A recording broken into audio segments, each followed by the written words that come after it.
আসসালামু আলাইকুম ওয়া রাহমাতুল্লাহি ওয়া বারাকাতুহু।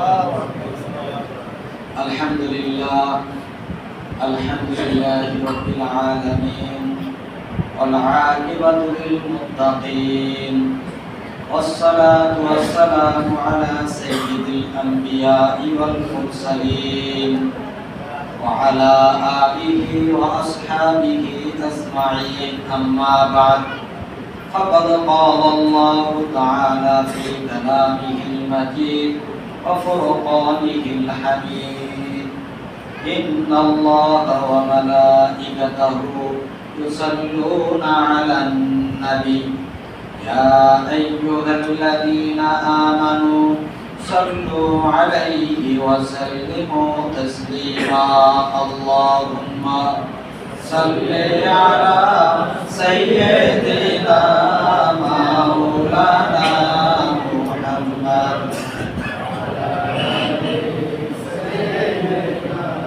مولانا محمد اللهم صل على سيدنا مولانا محمد وعلى آل سيدنا مولانا محمد الحمد لله আল্লাহ সুবহানাহু ওয়া তাআলার দরবারে লাখ কোটি শুকরিয়া।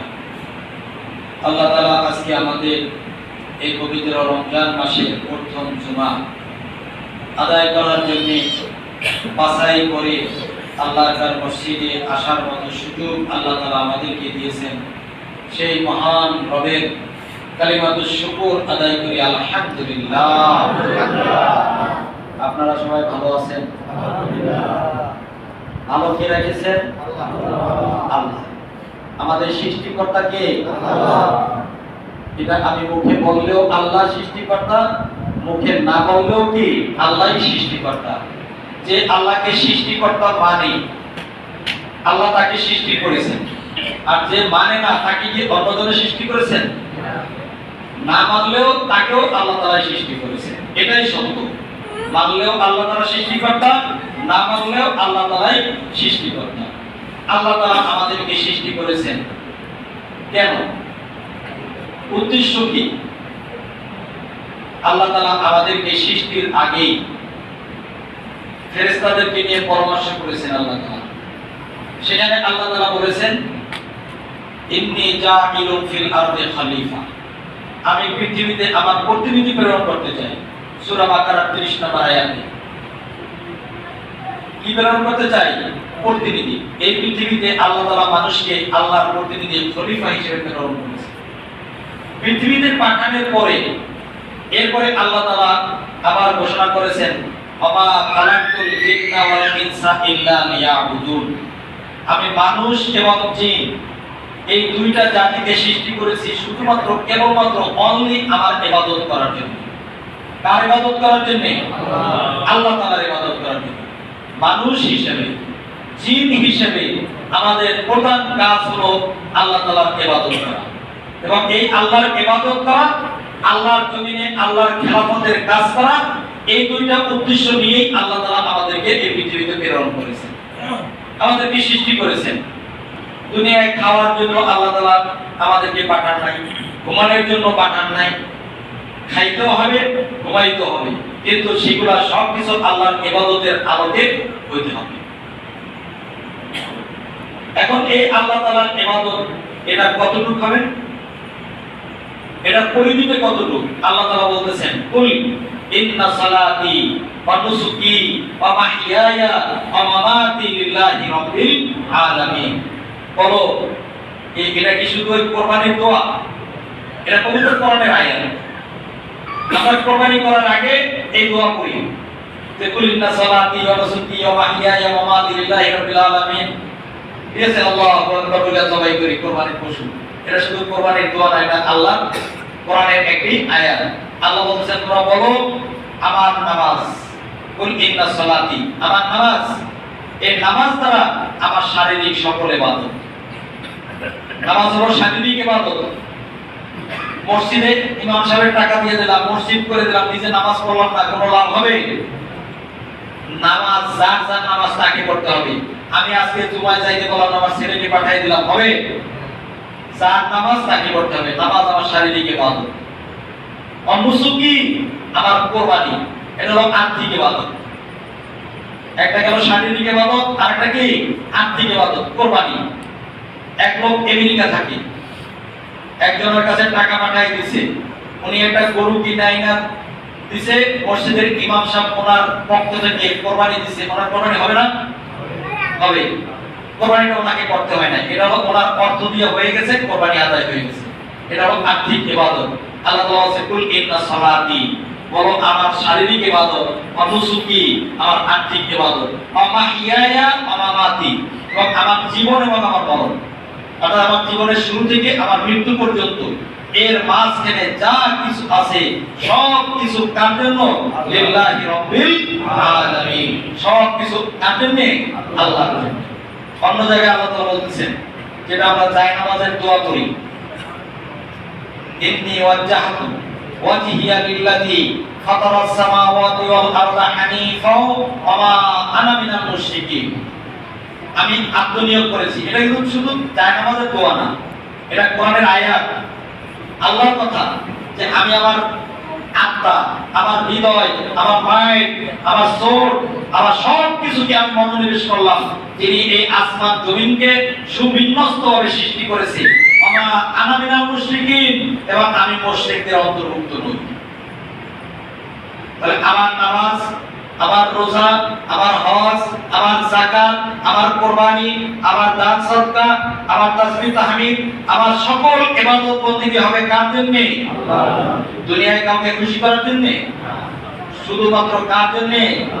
আল্লাহর সন্তুষ্টি অর্জনের জন্য আমাদের এই ইবাদত বন্দেগী করতে হবে। এখন এই ইবাদত বন্দেগী করার জন্য কিভাবে আমরা করব? কে আমাদেরকে এটা শিখিয়ে দিবেন? এই জন্য আল্লাহ তাআলা যুগে যুগে নবী রাসূলদেরকে প্রেরণ করেছেন। এই নবী রাসূলদের কাজ ছিল কি? মানুষদেরকে এই দ্বীনের পথে আহ্বান করা, মানুষদেরকে পথ ভোলা মানুষগুলোকে অন্ধকার থেকে আলোর পথে নিয়ে আসা। সর্বশেষ আমাদের নবী হযরত মুহাম্মদ সাল্লাল্লাহু আলাইহি ওয়াসাল্লামকে আল্লাহ তাআলা প্রেরণ করেছেন মানুষের কল্যাণের জন্য। কেন প্রেরণ করেছেন এই ব্যাপারে আল্লাহ তাআলা পবিত্র কোরআনে একটা আয়াতকে 3 বার উল্লেখ করেছেন। একই কথা 3 জায়গায় 3 বার উল্লেখ করেছেন গুরুত্বের কারণে। বিসমিল্লাহির রহমানির রহিম, ওয়াল্লাযী আরসালা রাসূলাহু বিল হুদা ওয়া দীনিল হক লিইয়ুযহিরাহু আলা দ্বীনি কুল্লিহি ওয়ালাউ কারিহাল কাফিরুন ওয়ালাউ কারিহাল মুশরিকুন ওয়া কাফা বিল্লাহি শাহীদা। 3 জায়গায় আল্লাহ বলেন যে আমি আমার স্বীয় রাসূলকে সত্য দ্বীন এবং হেদায়েত সহকারে প্রেরণ করেছি, যাতে করে তিনি পৃথিবীর সকল মতাদর্শ, সকল ইজম, সকল থিওরি, সকল কালচার, সকল ধর্মীয় প্রথা সব কিছুর উপরে ইসলামকে বিজয় করতে পারে। আর এই বিজয় করতে গেলে এটা কাফেরদের কাছে অপছন্দনীয় মনে হবে, মুশরিকদের কাছে অপছন্দনীয় মনে করতে হবে, কিন্তু রাসূলকে যে এই দায়িত্ব নিয়ে আমি প্রেরণ করেছি এই ব্যাপারে সাক্ষী দেওয়ার জন্য আল্লাহ তাআলাই যথেষ্ট। ওয়াকাফা বিল্লাহি শাহীদা, এই ব্যাপারে সাক্ষী দেওয়ার জন্য আল্লাহ তাআলাই যথেষ্ট। এই রাসূল সে নিজের থেকে কি কোনো কথা বলতেন? নিজের ইচ্ছা মতো কি মানুষকে কোনো আহ্বান করতেন? না। রাসূল আল্লাহর পক্ষ থেকে কোনো নির্দেশ না আসা পর্যন্ত আল্লাহর রাসূল কোনো আদেশ করতেন না। আমা ইয়ানতিকু আনিল হাওয়া ইন হুয়া ইল্লা ওয়াহয়ুহা। রাসূল নিজে থেকে, নিজের প্রবৃত্তি থেকে, নিজের মন খুশি, নিজের খায়সাত নিয়ে কখনো কোনো কথা বলতেন না যতক্ষণ পর্যন্ত আল্লাহর পক্ষ থেকে কোনো নির্দেশ না আসতো। আর সেই আল্লাহর পক্ষ থেকে যে নির্দেশটা নিয়ে আসতো সেই নির্দেশটার নাম হলো কি? কোরআনুল কারীম। সেই নির্দেশটাই হলো কি? কোরআনুল কারীম। আর সেই কোরআনুল কারীম আল্লাহ তাআলা নাযিল করেছেন কোন মাসে? কোন মাসে? রমজান মাসে। পবিত্র কোরআনের সূরা বাকারা 185 নম্বর আয়াতে আল্লাহ তাআলা বলতেছেন, শাহরুর রমাদান আল্লাযী উনজিলা ফীহিল কুরআন হুদাল লিন-নাস ওয়া বায়্যিনাতিন মিনাল হুদা ওয়াল ফুরকান ফামান শাহিদা মিনকুম আশ-শাহর ফালইয়াসুম ইলা আখির আয়াত। আল্লাহ তাআলা বলতেছেন এই রমজান মাস, একের নাম করে বলতেছে শাহরুর রমাদান, এই রমজান মাস আল্লাযী উনজিলা ফীহিল কুরআন, যে রমজান মাসে আমি কোরআন অবতীর্ণ করেছি। কেন অবতীর্ণ করেছি? হুদাল লিন-নাস, মানুষের হেদায়েতের জন্য, ওয়া বাইয়িনাতিন মিনাল হুদা, এবং হেদায়েতের সকল রাস্তা দেখায় দেওয়ার জন্য, ওয়াল ফুরকান, এবং সত্য মিথ্যার ভিতরে পার্থক্যকারী হিসেবে। কোনটা সত্য, কোনটা মিথ্যা, কোনটা জুলুম, কোনটা ইনসাফ, কোনটা অন্ধকার, কোনটা আলো, কোনটা জান্নাতের পথ, কোনটা জাহান্নামের পথ, সেটা শিখিয়ে দেওয়ার জন্য, দেখায় দেওয়ার জন্য আল্লাহ তাআলা কোরআন নাযিল করেছেন। সূরা ইব্রাহিমের ভিতরে আল্লাহ তাআলা বলছেন আলিফ লাম রা কিতাবুন আনজালনাহু ইলাইকা লিতুখরিজান নাস মিনাজ যুলুমাতি ইলান নূর, মিনাজ যুলুমাতি ইলান নূর। আমরা ওযুর মধ্যে দোয়া করি না যে আমরা অন্ধকার থেকে আলোর পথ চাই, মিনাজ যুলুমাতি ইলান নূর। এই যুলুমাত হলো কুফরি পথ, গায়রে হক, অত্যাচারের পথ, গোমরাহির পথ, তাগুতের পথ, শয়তানের পথ, মানব রচিত পথ। আর নূর হলো হেদায়েতের পথ, নবী রাসূলদের পথ, আল্লাহর দেখানো পথ, উলামায়ে কেরাম যে পথে মানুষদেরকে আহ্বান করে সে পথ, সত্যের পথ, হেদায়েতের পথ, এটাই হলো নূর। আর আল্লাহ তাআলা এই কোরআন নাযিল করেছেন সে কারণে। তাই এই রমজান মাসের এই যে গুরুত্ব, ফজিলত, বরকত, কিসের কারণে? এই কোরআন নাযিলের কারণে। আমি ছোট্ট একটা উদাহরণ দিলে আপনাদের কাছে বিষয়টা স্পষ্ট হবে। আমাদের প্রত্যেকের বাসায় কোরআন শরীফ আছে। এই কোরআন শরীফ কে একটু আবৃত করে রাখার জন্য গিলাফের কাপড় আছে না কোরআন শরীফে, এইটা হয়তো কারো বাবা মারা গেছে বা দাদা মারা গেছে, তখন কাপড়ের কাপড় একটু বাঁধছে ওইটা দিয়া, অথবা কম দামি একটা কাপড় দিয়া এই কোরআন শরীফের একটা গিলাফের কাপড় বানাইছে। আর আমার বাসায় 48 ইঞ্চি একটা টিভি, এটা ঢাকে রাখার জন্য একেবারে সেই বসুন্ধরা যমুনা পার থেকে আমি মকপাল কাপড়ের একটা কভার কিনে আনছি। আমি ঘরটা ঝাড়ু দিতে গিয়ে অগত্যা আমার ইচ্ছার বাহিরে ওই কোরআন শরীফের গিলাফের কাপড়টা নিচে পড়ে গেছে এবং ওই টিভির কাপড়েরটাও পড়ে গেছে। একজন মানুষের ভিতরে যদি বিন্দু পরিমাণ ঈমান থাকে, সে ওই কোরআনের গিলাফের কাপড়টা পাওয়ার পরে সে কি করবে? ওটাকে ধরে সে চুমা খাবে, বুকে লাগাবে, আর বলবে হায় হায় আমি বুঝতে পারিনি, আল্লাহ তুমি মাফ করে দাও, আমার জানার ভুলের কারণে আমি না জেনে আমার থেকে এই কাপড়টা পড়ে গেছে, আমার অন্যায় হয়ে গেছে। আর ওই টিভির কাপড়টাকে ধইরা ছাড়া দেয়, যেখানে রাখি সেখান থেকে পড়ে যায়, বিরক্তি ভাব দেখায়। এই দুইটা কাপড়ের যদি পৃথিবীর দামের দিকে যদি আমরা লক্ষ্য করি তাহলে অনেকটা ব্যবধান, কিন্তু এই দুইটার মর্যাদা, কোনটার মর্যাদা বেশি? কেন এটার মর্যাদাটা বেশি হলো? কারণ সে কোরআনের সাথে তার সম্পর্কটা তৈরি করেছে। কোরআনের সাথে সম্পর্ক তৈরি করার কারণে যদি একটা কম দামি কাপড়ের মূল্যটা যদি আমার কাছে বেশি হয়ে যেতে পারে, তাহলে আমি যদি কোরআনের সাথে সম্পর্ক রাখি তাহলে আমার মর্যাদাটাও অনেক অনেক বেড়ে যাবে। যদি কোরআনের সাথে সম্পর্ক রাখতে পারি, আমাদের সমাজটা যদি কোরআনের সাথে সম্পর্কিত সমাজ হয়ে যায়, তাহলে এই সমাজটার দামও বেড়ে যাবে। আমার এই রাষ্ট্রটাও যদি কোরআনের শাসনের আওতায় চলে আসে, আমাদের এই রাষ্ট্রটার মর্যাদা আল্লাহ তাআলা বৃদ্ধি করে দিবেন। এজন্য আসুন এই রমজান মাসে আমরা কোরআনের পক্ষে আমরা থাকবো, কোরআনের সাথে আমরা থাকবো। যারা কোরআনের কথা বলবে আমরা তাদের সাথে থাকবো। সে একজন কালো হাবশি গোলাম হোক, সে একজন রিকশাওয়ালা হোক, সে একজন মেথর হোক, কিন্তু সে কোরআনের একজন দায়ী, কোরআনের পক্ষের একজন লোক, আমি তার পক্ষে থাকবো। আর আমার বাপও যদি কোরআনের বিপক্ষে থাকে, আমার মামা খালুরাও যদি কোরআনের বিপক্ষে থাকে, আমার বড় ভাইও যদি কোরআনের বিপক্ষে থাকে, আমার মেয়ের জামাইও যদি আমার কোরআনের বিপক্ষে থাকে, আমার ছেলেও যদি কোরআনের বিপক্ষে থাকে, আমি তার সাথে সম্পর্ক রাখবো না, আমি কোরআনের সাথে সম্পর্ক রাখবো। এজন্য ভাই, এই রমজান মাস কোরআনের মাস, কোরআন তেলাওয়াতের মাস, কোরআন বোঝার মাস। আমরা সবাই কোরআন পড়ি, কোরআন বুঝি, কোরআন অনুযায়ী আমাদের দেশ সমাজ আমরা গঠন করি। যারা নিজেরা কোরআন এখনো পড়তে পারি নাই, আমরা এখনো পড়ার সুযোগ আছে।